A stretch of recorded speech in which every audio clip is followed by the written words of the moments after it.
Hi, welcome to episode number 77 of the For Animals for Earth show. Today we are talking about pet evacuation and disaster relief with the Pet Help and Rescue app.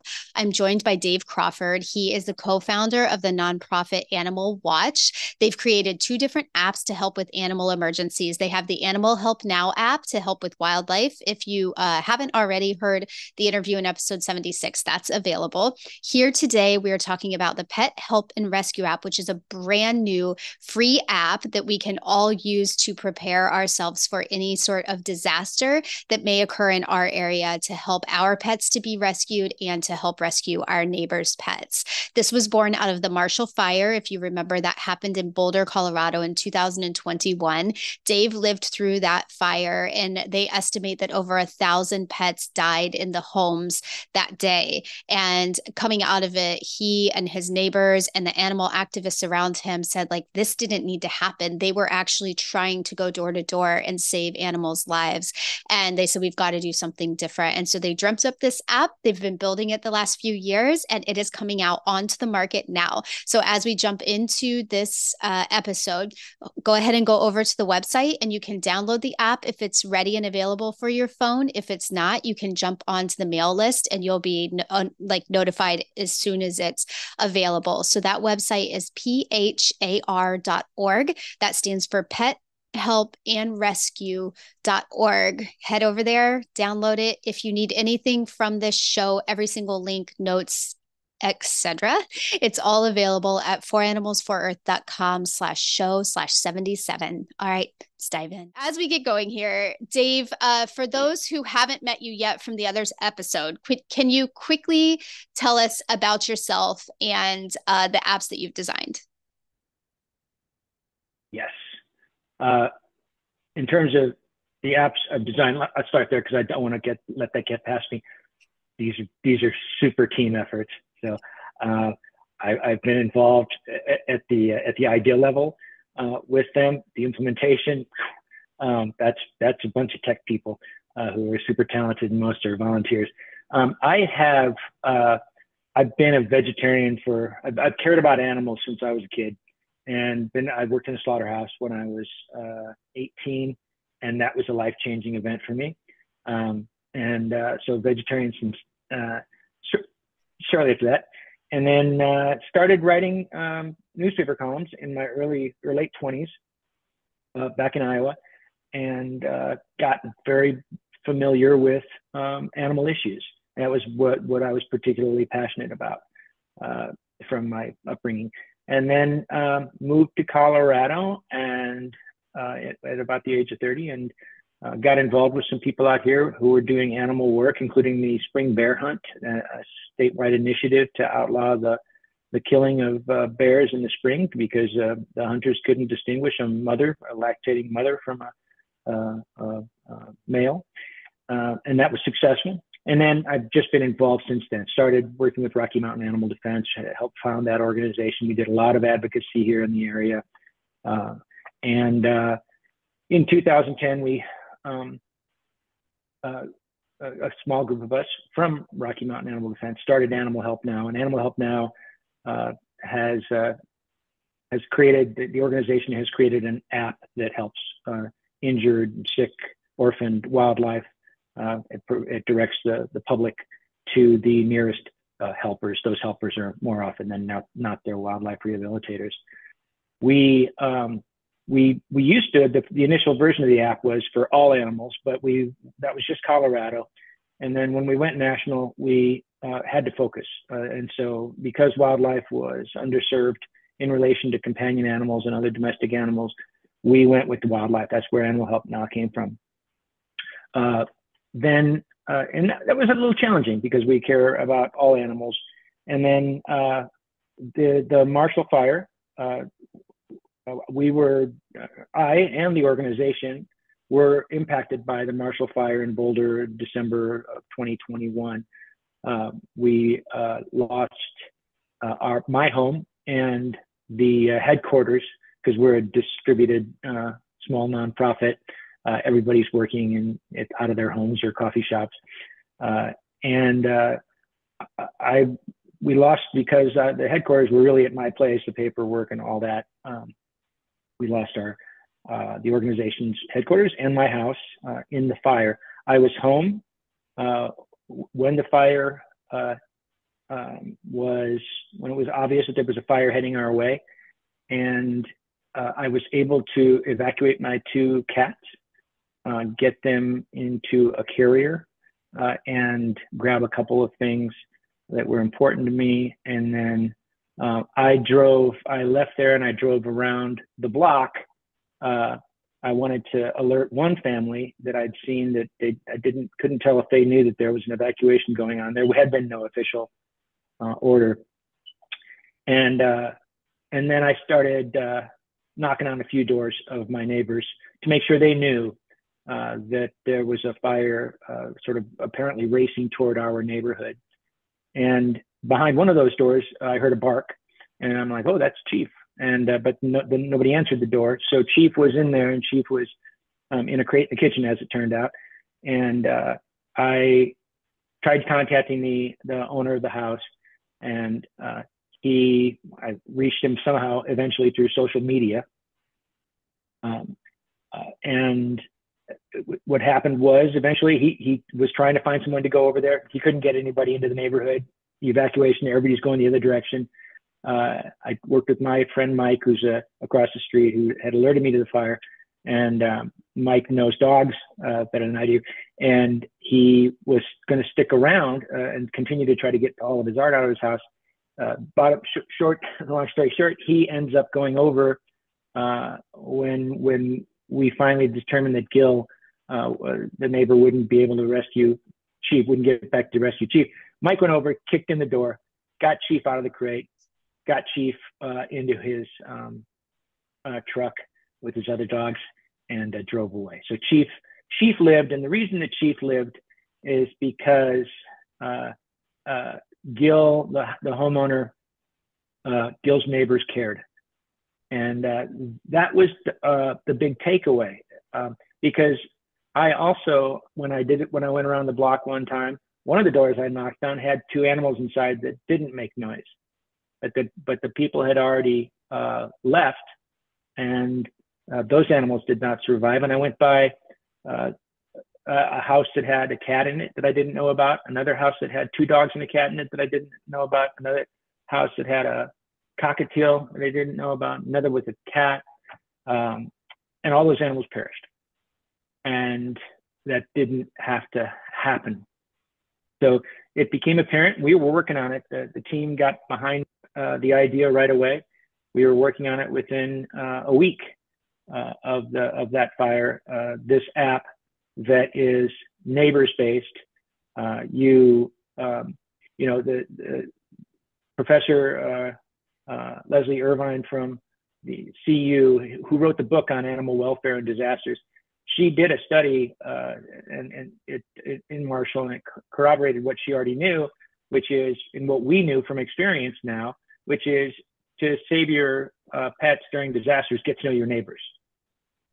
That's the gist of the app. So the app takes 15 minutes to prepare. You get the app and you establish a couple of contacts with some trusted neighbors. You enter information on yourself, you enter information on your pets, or if you just want to help others and you don't have pets who might need help, then you just enter information on yourself and you say, I can help rescue. You've got your network then, and if you are not home when disaster strikes, you can press the emergency button and you can ask for assistance from your network. And that's the crux of it. It's nuanced. There's a nuance to it, but the idea is certainly that there's going to be a memorial to the animals who lost their lives in the Marshall Fire. There's not going to be a memorial to the laptops that were lost in the Marshall Fire, or the guitars that were lost in the Marshall Fire. There's going to be, the most important thing for people is their loved ones. And this app is about addressing those loved ones who we might call our companions or our pets. But it's also, it's going to work for backyard chickens. It's going to work for aquariums if people do the adequate preparation. We hope that it can work for any animal who's dependent on us to survive when disasters strike. Wow, it is so amazing to see that you all have been able to take something that was so painful and funnel it into something that you're actually bringing to life. I mean, it's out on the market now. I keep saying the market. I need a better word for that. But it's out and available now or very soon, correct? I have stopped guessing when it's going to be available. Uh, my initial predictions were June of 2022. This is an incredibly complex app. It doesn't necessarily sound like it because its functionality is pretty simple. But I think we're within 4 weeks of having the iPhone app, 4 to 6 weeks of having the iPhone app on the market. And then the Android app is going to be built on that. So we're going to take another month to get Android out. And then the website, so you can actually do this on a web browser, that'll be out sometime in the first quarter of 2024. Okay. Okay. So very soon, which I can only imagine the amount of work on the tech side that has to go into that. And is it mostly volunteer? Were you able to get any funding for it? We had it. We lost a dear friend last year, and she Adrian, and she left us with a sum of money that we were able to use to pay for the majority of this app. We learned fairly quickly. I learned slower than the others. They were telling me fairly quickly that this was not going to get done by June. But this went beyond the scope of what volunteers can do, not that they can do, but that they can do in a reasonable time frame. So we've had to hire contractors. This app has already cost us probably $60,000 to develop, and for an organization with a budget of 150, that's a lot of money. But thanks to Adrian and some other high donors, the Best Pets Foundation, and a couple of other high donors, we've been able to get this close to being complete.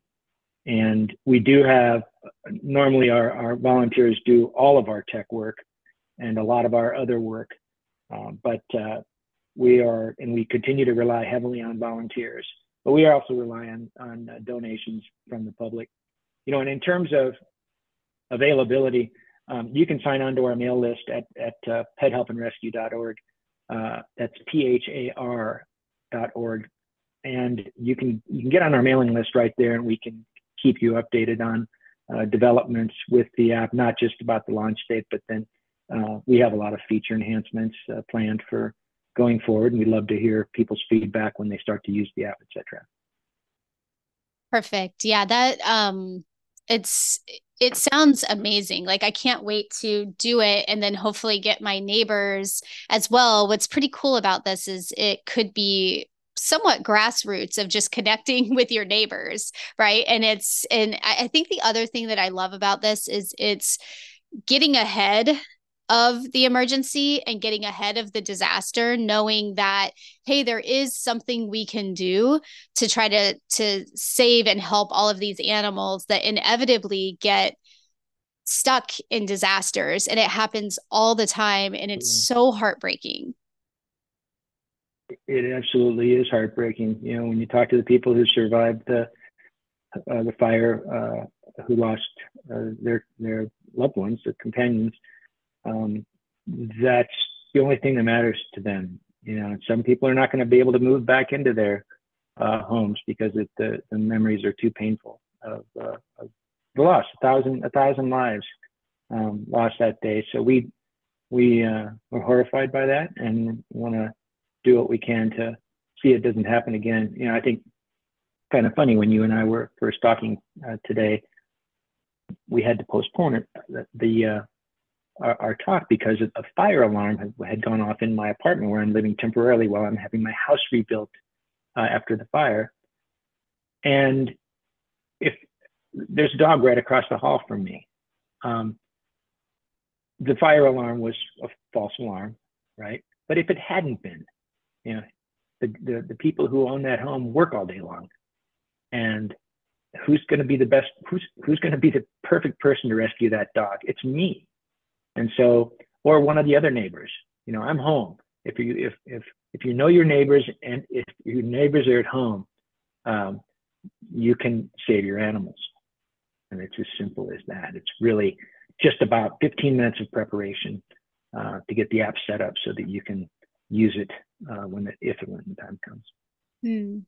I think the other thing that sounds really cool about it to me is that you can have, relationships with your neighbors, and you have each other, you text each other, you have each other's phone numbers, but it's not in an organized place, and it doesn't give access to the other neighbors that you don't happen to have in your text or phone call list. So I assume with this app, everybody can see everybody, so that anybody can go, break down the door of this house or that house if that's what needs to happen. So someone you may not even know might be the one who actually rescues your pets.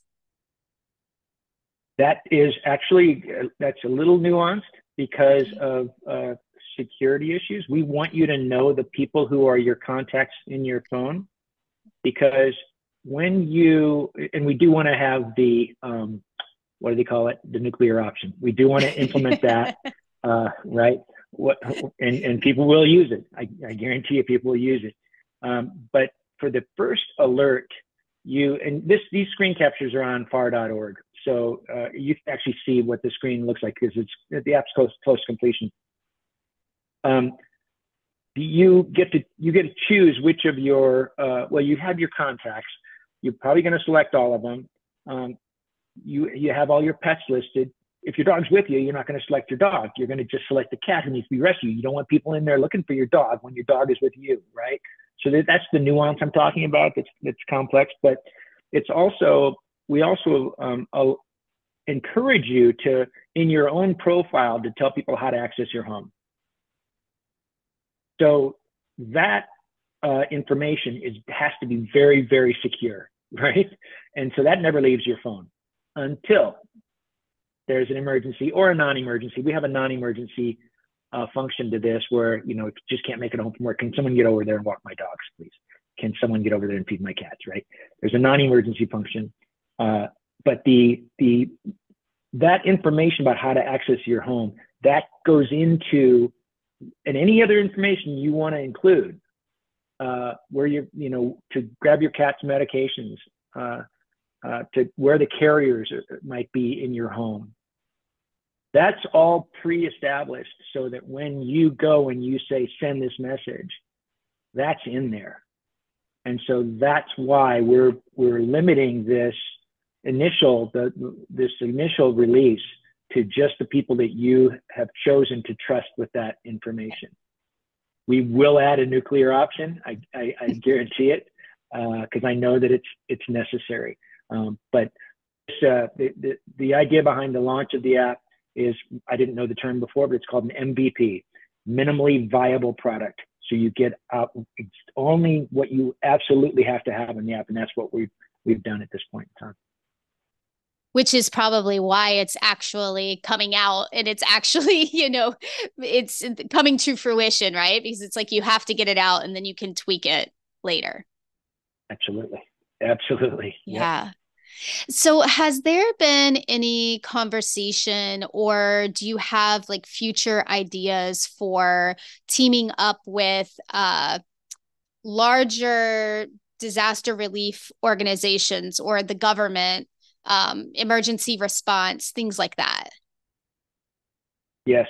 Well, we have quite the spreadsheet of agencies that we want to communicate with, agencies and organizations. And we are working, getting feedback from the Front Range Veterinary Medical Reserve Corps, a local organization that is going to be involved going forward when there are disasters, floods and fires and tornadoes, whatnot, that strike. And we're getting feedback from them, but we certainly are going to want to collaborate with as many individuals, agencies, and organizations as possible, not just in the United States, just like with Animal Health Now, we've got this product that saves lives that's used 600 times a day across the United States. It's only available in the United States.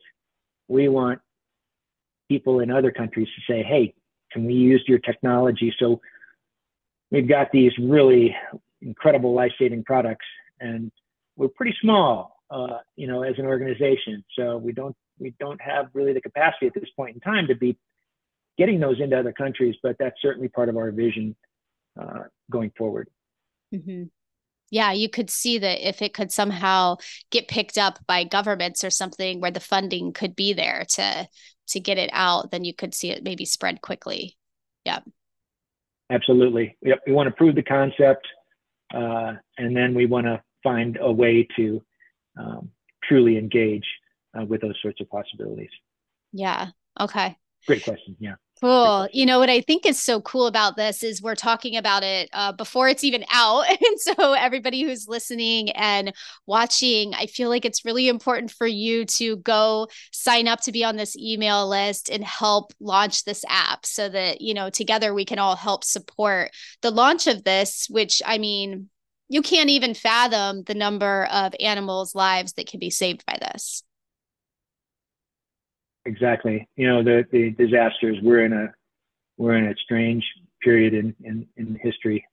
Disasters are going to get worse, more frequent, more severe. It's terribly frightening.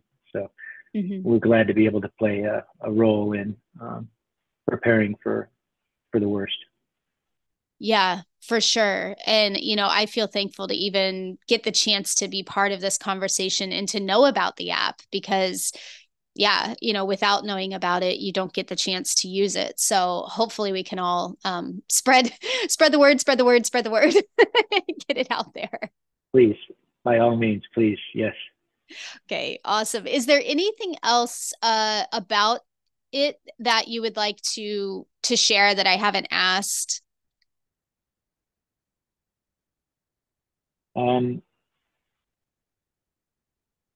No. There's a vacuum. Now they're vacuuming. Okay. Good. No. We need donations. We're a nonprofit. We need donations. We need support to support our volunteers. We have our volunteers giving hundreds of hours a month to this, and so donations and signing up are the two important things. But also just to kind of get in your mind the larger picture. I can tell you from personal experience, you need to make sure your house is adequately insured. You need to make sure that you know what you want to take with you if there is an evacuation. And you need to have a plan for your loved ones to make sure that they are safe if the worst comes to pass.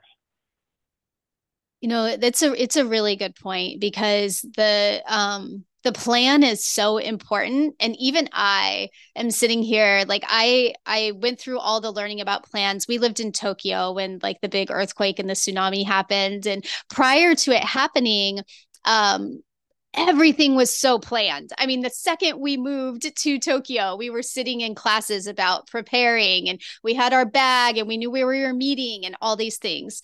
And here I am living in Orlando, Florida right now. And my most like treasured like items are spread all over the house. I have no sort of plan right now and it makes zero sense whatsoever. And it's just a matter of like taking the effort to do it, right? Yep. Set aside a morning and do it all, right? Some Saturday morning, just get it all done. Orlando's not a safe place. I've been here for a year and I think we were here for like 3 weeks or something before we got the first of the 2 hurricanes last year. So yeah, it's, me being somebody who knows how important it is to plan and I still haven't even done it. So it's on my list. Yep. Yes, this is good ammunition for me to make sure we just things that are simple, right? Like have a backpack packed that has emergency supplies, make sure that it includes emergency supplies for your pets and your animals, sign into the app, make sure that that's all set up, and pick a meeting point, right? I don't know if that was a big thing for you guys, but that was a big one. It was like pick a safe meeting point away from the house so all the family members know to go there if you can't get home. Yeah. Yeah. That makes sense. Yeah, it's interesting. So anyway, well, thank you so much for chatting with me about this and bringing us into the fold and telling us about it before it's even out. It's really exciting. I really appreciate the opportunity, Brandy. Thank you very much. Awesome. Awesome. All right, everyone. Thanks so much for joining us. Remember to listen to both of these episodes about the Animal Help Now and the Pet Help and Rescue app. And if you have any questions, actually, quickly, is there any place that they can contact for any questions that they might have? Yeah, there should be a contact option on the PHaR.org website, but you can also send an email to info@PHaR.org, PHaR, Pet Help and Rescue, PHaR.org, and we'll get back to you right away. Okay, perfect. Awesome. All right. Thank you all for joining. Thank you, Dave, for being here, and we will see you all soon. Bye. Okay, so that wraps up my interviews with Dave in episode 76 and 77. If you haven't listened to 76, it's about the Animal Help Now app, which is basically like a 911 for wildlife emergencies. And then here today, we obviously talked about the Pet Help and Rescue app. I think these two projects are two of the coolest things going on in animal welfare right now because they're literally going to save thousands, if not millions, of lives. And I think sometimes we forget about these things that are happening behind the scenes that take so much work to bring to fruition. But Dave and all of his friends that are volunteering on this together, it's just really incredible that it's actually coming onto the market. So if you want to donate and support their work, you can do it at PHAR.org. That's PHAR.org, which stands for Pet Help and Rescue.org. Depending on when you are listening or watching this, you're actually going to be able to download the app. You can do it at that same website address. And if it's not out yet, just go ahead and sign up for the email list so that you'll be notified as soon as it is. And please, please, please lead the charge in your neighborhood to actually get this in place and save the pets around you. Show notes for today with all of the details and the links. If that's easier for you, you can also watch and listen to the episode there. That is at 4animals4earth.com/show/77. I look forward to being back with you all next week. If you haven't subscribed or liked or joined the show, please do that. Please comment, please share. I appreciate you all so much. Thank you so much for your help in getting all of these episodes out and for all of your support. I'll see you next week.